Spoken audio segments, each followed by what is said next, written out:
Hey guys, তো প্ৰথমে আপোনাক ওয়েলকাম কৰিছো জব এলাইডেস কে ইউটিউব চেনেলত। তো মই আজি এইটো ভিডিঅ দেখুৱাম CSIR north east institute of science and technology যিখিনি ৰিকুৱাৰমেন্টৰ কাৰণে মই ভিডিঅটো বনাই দিছিলো তাত আপুনি কেনেকৈ এপ্লাই কৰিব। যদি আপুনি ৰিকুৱাৰমেন্ট ডিটেইলছ কিনে আপুনি চোৱা নাই তো এই ভিডিঅৰ আই বাটনত মই প্ৰভাইড কৰি দিম, তাৰ পৰা আপুনি চেক আউট কৰিব পাৰে। লগতে আমাৰ যেটো পৰ্টেল আছে তাত আপুনি ভিজিট কৰিব পাৰে, যেটো লিংক মই এই ভিডিঅৰ ডেসক্ৰিপচনত প্ৰভাইড কৰি দিম। তো অফিচিয়েল ওয়েবসাইটটো আহাৰ পিছত আপুনি সাইডত যাব, কেৰিয়াৰ অপচন দিয়া আছে তাতে আপুনি স্ক্ৰল কৰি যাব, যেটো ড্ৰপ ডাউন আছে তাতে অটোমেটিক্যালি আহি যাব নোটিফিকেশনৰ যেটো লিংক হয় সেইটো আহি যাব, বা আপুনি যদি আমাৰ পৰ্টেলৰ পৰা আহিছে তাত ডাইৰেক্ট এপ্লাই লিংকত ক্লিক কৰিলে আপুনি ডাইৰেক্ট ৰিডাইৰেক্ট হ'ব পাৰিব। এতিয়া চাওক যেটো কেৰিয়াৰ অপচন আছে তাতে আপোনাৰ মই এই ভিডিঅত দেখুৱাম আপুনি কেনেকৈ এপ্লাই কৰিব। জুনিয়ৰ সেক্ৰেটাৰিয়েট এসিস্ট্যান্ট এণ্ড জুনিয়ৰ ষ্টেনোগ্ৰাফাৰৰ যিখিনি পোষ্ট আছে তাত আপুনি কেনেকৈ এপ্লাই কৰিব। তো আপুনি এপ্লাই কৰোতে প্ৰথমতে পোষ্ট কোডখিনি চাই ল'ব, কাৰণ আপুনি যেটো পোষ্টৰ কাৰণে এলিজিবল হয় এইটো পোষ্ট কোড তাতে সিলেক্ট কৰিব লাগিব। এতিয়া চাওক এপ্লাই কৰিবলৈ আপুনি click here to apply click কৰিব লাগিব। ক্লিক কৰিলে এনেকৈ ইনষ্ট্ৰাকচনটো আহি যাব এপ্লাইৰ কাৰণে। তো আপুনি যেটো গেছ প্ৰথমবাৰৰ কাৰণে এপ্লাই কৰি আছে ইনষ্ট্ৰাকচনখিনি আপুনি পঢ়ি ল'ব, কাৰণ মই অলৰেডি পঢ়ি লৈছো। যদি আপুনি ৰিড কৰা হৈছে তো তেতিয়াহ'লে আপুনি এটা ইয়েছত ক্লিক কৰি দিব। ইয়েছত ক্লিক কৰি কিনে আপুনি প্ৰসেস অপচনত ক্লিক কৰি দিব। ক্লিক কৰিলে এটা পেজ ওপেন হৈ যাব। এতিয়া চাওক আপুনি যেটো এতিয়া এইটো ইয়াত মানে ৰেজিষ্ট্ৰেচন কৰা নাই এইটো পৰ্টেলত, তাৰ কাৰণে আপুনি নিউ ৰেজিষ্ট্ৰেচনত ক্লিক কৰিব লাগিব। তো নিউ ৰেজিষ্ট্ৰেচনত ক্লিক কৰাৰ লগে লগে এনেকা পেজ খোল খাই আহিব। তাতে আপুনি চাওক প্ৰথমতে আপোনাৰ যেটো ফাৰ্স্ট নেম হয় দিব লাগিব, সেকেন্ড আপুনি দিব লাগিব আপোনাৰ মিডল নেম। যদি আপোনাৰ মিডল নেম আছে দিব, আৰু যদি নাই তেতিয়াহ'লে ব্ল্যাঙ্ক ৰাখিব পাৰে, প্ৰবলেম নাই। নেক্সট আপুনি দিব লাগিব লাষ্ট নেম। যদি আপোনাৰ লাষ্ট নেম আছে দেন আপুনি ফিল আপ কৰিব, আৰু যদি নাই তেতিয়াহ'লে এইটো ব্ল্যাঙ্ক ৰাখিব পাৰে।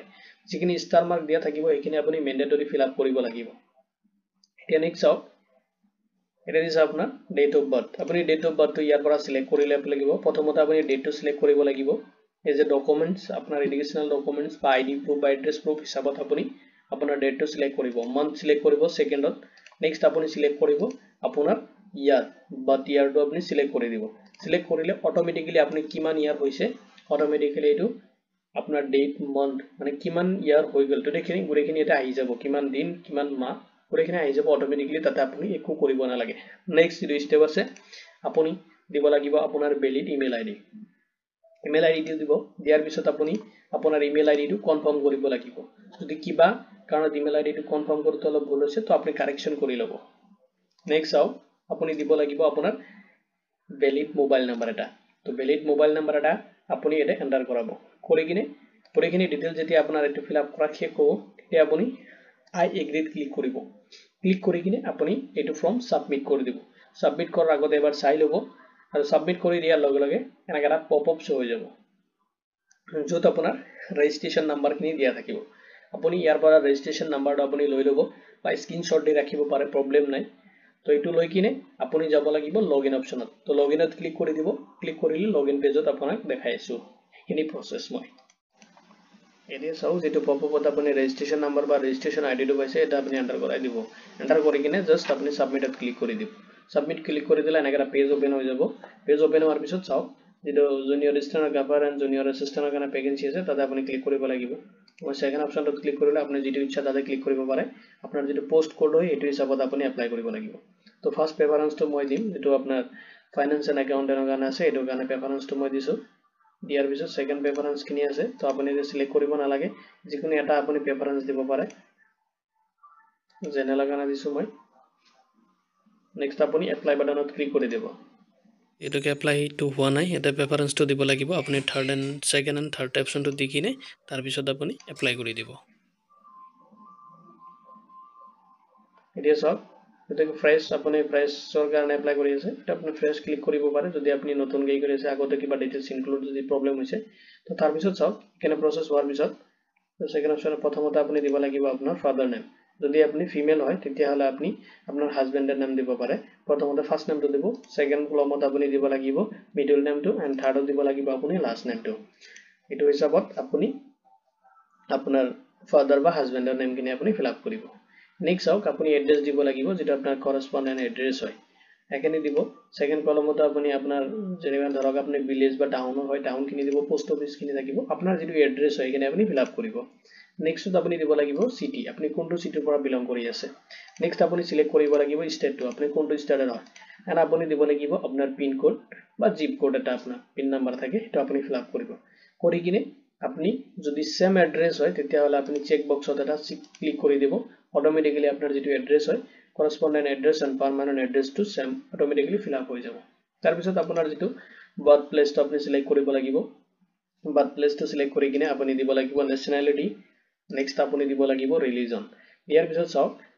তলা যেটো 11 নম্বৰত এটা অপচন দিছে যদি আপোনাৰ যেটো নৰ্থ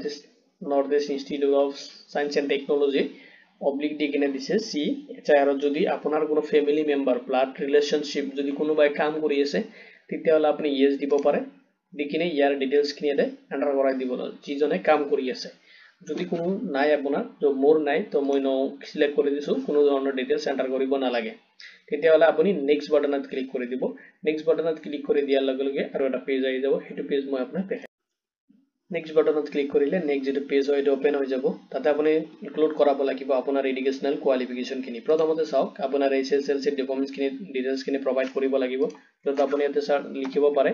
এছএছএলসি বুলি বা আপুনি 10 দিব পাৰে প্ৰবলেম নাই তো এছএছএলসি টা আপনি কোনটো বৰ্ডৰ পৰা পাস কৰিছে এটো বৰ্ড নেমটো দিব আপুনি পাসিং ইয়াৰটো আপুনি ইনক্লুড কৰাব কি কি সাবজেক্ট আছিল আপোনাৰ এটো দিব নেক্সট আপুনি দিব লাগিব কিমান মাৰ্ক লৈ কিনে আপুনি পাস আউট হৈছে সেকেন্ড অপশনত দিব লাগিব ক্লাস 12 পৰা আপুনি মানে এইচএস যে পাস কৰিছে এইচএস ইনক্লুড কৰিব কৰি কিনে আপুনি কোনটো বৰ্ডৰ পৰা পাস কৰিছে বৰ্ড নেমটো দিব পাসিং ইয়াৰটো দিব আৰু কি সাবজেক্ট লৈ কিনে পাস আউট হৈছে সাবজেক্ট এটা নাম দিব লগতে আপুনি দিব লাগিব কিমান মাৰ্ক আপুনি মানে পাৰ্সেন্টেজ কিমান মাৰ্ক পাৰ্সেন্টেজ আপুনি পাইছে পাৰ্সেন্টেজটো এতে এন্টাৰ কৰিব নেক্সট আপুনি এড কৰিব লাগিব মোৰ ডিটেইলছ যেটো আপুনি দিব লাগিব কোৰ্স নেম আপুনি কি কোৰ্স কৰিছিল এক্সট্ৰা যদি আপুনি কোৰ্স কৰিছে এখানে দিব পাৰে আৰু যদি কোৰ্স কৰা নাই তেতিয়াহ'লে আপুনি এড কৰিব নালাগে যদি এড কোনো কোৰ্স কৰিছে তেতিয়াহ'লে আপুনি এডত যাই কিনে কি কোৰ্স আছে আপোনাৰ কোনটো কলেজ বা ইউনিভাৰ্সিটিৰ পৰা কৰিছে যদি আপুনি গ্ৰেজুৱেচন কৰা হৈ আছে তো এইখানে ডিটেইলছ আপুনি ইনক্লুড কৰাব যে পাসিং ইয়াৰ স্পেশালিস্ট আপুনি কি লৈ কিনে গ্ৰেজুৱেচন কমপ্লিট কৰিছে আৰু সায়েন্স যিকোনো ষ্ট্ৰীমৰ পৰা আপুনি যেটো কৰিছে যেটো মেজৰ সাবজেক্ট হয় স্পেশালিস্ট এইটো লৈ কিনে এইটো সাবজেক্ট আপুনি দিব এন্ড নেক্সট আপুনি দিব লাগিব আপোনাৰ পাৰ্সেন্টেজ খিনি মানে কিমান পাৰ্সেন্ট লৈ আপুনি পাস আউট হৈছে নেক্সট আৰু যদি থাকে আপুনি এডত ক্লিক কৰি কিনে এড কৰি যাব যিমানখিনি আপোনাৰ এক্সট্ৰা আৰু কোৰ্স আছে কম্পিউটাৰ কোৰ্স যদি আপুনি কৰিছে এটো দিব পাৰে প্ৰবলেম নাই হেগিনি ষ্টেনোগ্ৰাফাৰৰ যিখিনি ডিটেইলছ আছে এইখিনি আপুনি ইনক্লুড এতে কৰাই দিব পাৰে এটা চাও যেটো এক্সট্ৰা মই ডিটেইলছ এতে নিদিও তো এড মোডত মই নকৰো এতে ক্লিক এটা চাও আপোনাৰ বিচাৰিছে আপোনাৰ টেকনিক্যাল কোনো তেনেকুৱা কম্পিউটাৰ মানে সাৰ্টিফিকেট আছে না নাই তো আপোনাৰ আছে কাৰণে আপুনি এপ্লাই কৰি আছে এলিজিবিলিটি ক্ৰাইটেৰিয়াটো মেচ কৰি আছে তো আপুনি ইয়েছত ক্লিক কৰিব ইনষ্টিটিউশন দিব কমপ্লিটেশন যেটো ইয়াৰ হয় এটো দিব নেম অফ দা কোৰ্স আপনি কোনটো কোৰ্স কৰিছে হেতু কোৰ্সৰ নেম এতে এন্টাৰ কৰাই দিব নেক্সট আপুনি দিব লাগিব মিনিমাম যেটো আপোনাৰ টাইপিং টেস্ট হয় আপনি কোনটো টাইপিং মানে টেস্টটো আপনি কোনটো মানে টেস্টটো যে দিব আপনি কোনটো ল্যাঙ্গুয়েজত দিব মিডিয়াম তো হিন্দি নিও মই ইংলিশত দিম তো ইংলিশ সিলেক্ট কৰিব আপনি যেটো মিডিয়ামত দিব হেতু আপনি সিলেক্ট কৰি লব এন্ড নেক্সট বাটনত ক্লিক কৰি দিব নেক্সট বাটনত ক্লিক কৰি দিয়াৰ লগে লগে আৰু এটা পেজ আহিব এটো মই এতিয়া ফোৰ্থ স্টেপটো চাই লওক যেটো আপোনাৰ এপ্লিকেশনৰ লাস্ট স্টেপ হয় এতে চাওক প্ৰথমতে বিচাৰিছে আপুনি এক সাৰ্ভিসম্যান হয় নেকি তো মই নহয় এই কাৰণে মই নো দিছো যদি আপনি ইয়েস হয় তো ইয়েস দি দিব আপনি এক সার্ভিসম্যান হলে মই নো যেতে মই এক সার্ভিসম্যান নহয় তো ইয়াৰ কাৰণে নো দিছো আপনি কোনটো ক্যাটাগরি হয় এটো হিচাপত আপনি জেনারেল আছে এসসি এসটি ওবিসি ইডব্লিউএস যেটো ক্যাটাগরি হয় আপনি সিলেক্ট কৰি লব সিলেক্ট কৰাৰ পিছত চাওক জেন্ডাৰ দিছে জেন্ডাৰটো আপনি সিলেক্ট কৰিব মেল ফিমেল থাৰ্ড জেন্ডাৰ যেটো হয় এটা আপনি সিলেক্ট কৰি লব নেক্সট আপোনাৰ দিছে আৰু আপুনি যদি সিএসআইআৰ এমপ্লয়ি হয় তেতিয়াহলে আপুনি ইয়েস কৰিব যদি এমপ্লয়ি নহয় তেতিয়াহলে নো কৰিব দিছ হক যদি আপনি পিডব্লিউডি ক্যান্ডিডেট হয় তেতিয়াহলে ইয়েস কৰিব আৰু যদি নহয় তেতিয়াহলে নো সিলেক্ট কৰি দিব নেক্সট আপোনাৰ দিব দিছে মেৰিটেল স্ট্যাটাস আপুনি যদি বিয়া কৰিছে তেন মেৰিড আপুনি দি দিব আৰু যদি বিয়া কৰা নাই সিঙ্গেল আছে তেতিয়ালৈকে আপুনি আনমেৰিড দিব আৰু যদি আপুনি বেলেগ হৈ আছে সেপাৰেট তেতিয়াহলে ডিভোৰ্স এটো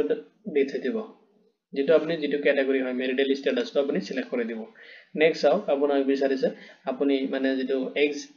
এজ ৰিল্যাক্সেশন হয় এটো আপনি ক্লেম কৰিব বিচাৰে নেকি যদি বিচাৰে ইয়েস দিব আৰু যদি নিবিচাৰে নো দিব আপোনাৰ ক্যাটাগরি ওয়াইজ দিছে যদি আপনি এসসি এসটি ক্যান্ডিডেট বা ওবিসি ক্যান্ডিডেট বা এসটিপিএইচ এর ক্যান্ডিডেট হয় তেতিয়াহলে আপনি ইয়েস কৰিব কাৰণ আপনি জেনাৰেলৰ কাৰণে হলে আপনি ক্লেম কৰিব নোৱাৰে এজ ৰিল্যাক্সেশন খিনি তো নো কৰিব ইয়েস কৰি যদি আপনি এসসি ক্যান্ডিডেট মই ইয়েস কৰি দিম তাৰ পিছত যদি আপনি এনি আদাৰ যদি কিবা ইনফৰমেশন থাকে আপনি এন্টাৰ কৰাব পাৰে এখানে ইয়াতে লিখি দিব আৰু যদি কোনো ধৰণৰ ইনফৰমেশন এনি আদাৰ ইনফৰমেশন আপোনাৰ নাই কোনো ধৰণৰ দিবলগীয়া তেতিয়া হলে আপুনি চেক বক্স চেক যিখিনি অপচন থাকে এটো ক্লিক কৰিব আপুনি যিখিনি ডকুমেন্টস ইয়াৰ লগত গাঠি দিব এখিনি ইয়াৰ পৰা সিলেক্ট কৰি লব সিলেক্ট কৰি কিনে আপুনি প্ৰিভিউ কৰি দিব প্ৰিভিউ কৰি দিয়াৰ লগে লগে আপুনি যিমানখিনি ডিটেইলছ আপুনি এন্টাৰ কৰাইছে এতিয়া লাগে গোটেইখিনি শো হৈ যাব আৰু এইখিনি শো হোৱাৰ লগে লগে আপোনাৰ যেটো প্ৰিভিউ হয় এটো শো হোৱাৰ পিছত আপুনি যেটো ফৰ্ম হয় আপোনাৰ যেটো ফৰ্ম হয় এপ্লিকেশন ফৰ্মটো এটা আহি যাব আপোনাৰ যত আপোনাৰ যেটো ফটো হয় সিগনেচাৰ হয় এখিনি দিয়া না থাকে তো এটো আপুনি প্ৰিন্ট আউট কৰি লব লাগিব ক্লিয়াৰ কৰি কিনে তো প্ৰিন্ট আউট কৰি কিনে আপুনি এটো সাবমিট কৰিব যত আপোনাৰ সিগনেচাৰ ফটো কিনে আপুনি অ্যাটাচ কৰি দিব লাগিব নেক্সট আউট আপোনাৰ যেটো এড্ৰেছ দি আছে আপোনাৰ যেতিয়া কনফাৰ্মেশন হৈ যাব আপুনি এটো সাবমিট কৰা তাৰ পিছত আপুনি আপোনাৰ ফৰ্মটো যেতিয়া কনফাৰ্ম হৈ যাব সাবমিশন তাৰ পিছত আপুনি আকৌ লগইনৰ অপচন যেটো আছে তাতে আহিব আপোনাৰ ৰেজিষ্ট্ৰেচন নাম্বাৰটো এন্টাৰ কৰিব সাবমিট কৰি দিব সাবমিট কৰি দিলে আপোনাৰ পেজটো ওপেন হ'ব তাতে আপুনি চাওক দি আছে click here to reprint your submit online application আপনি যেটো অনলাইন এপ্লিকেশন সাবমিট কৰিছে এটা আপনি ক্লিক কৰি লব এন্ড যদি কিবা এডিটিং কৰিব লাগা আছে তেতিয়া হলে click here to pending online এপ্লিকেশনটো আপনি এডিট কৰিব পাৰিব এটো এডিট কৰিব পাৰে আৰু যদি আপনি এপ্লিকেশনত কোনো ধৰণৰ এডিট কৰিব নালাগে জাস্ট আপনি click reprint the application submission form যেটো আছে এটা আপনি প্ৰিন্ট কৰি লব আৰু প্ৰিন্ট কৰি কিনে লগত আপোনাৰ যিখিনি ডকুমেন্টস আছে হেখিনি মই অলৰেডি মই জব আমাৰ যেটো পৰ্টাল আছে তাতে মই অলৰেডি দি দিছো আপুনি ভিজিট কৰিব পাৰে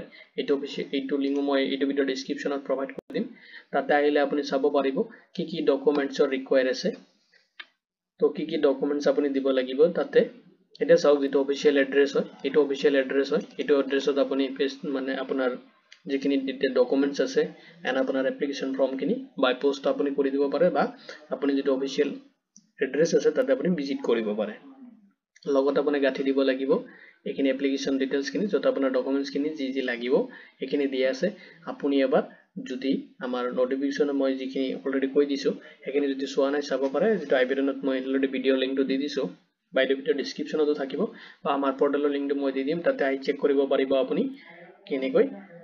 এপ্লাই কৰিব লাগে আৰু ডিটেইলছ কিনি এতে দিয়া আছে তো এখিনি যদি এতিয়া মই আকৌ বুজাব যাও তো বহুতখিনি সময় গুছি যাব ভিডিওটো এনে বহুত দীঘলীয়া হৈছে তো ভিডিওটো চোৱাৰ বাবে ধন্যবাদ দিকিনে আজি ভিডিও ইমানতে সামৰিছো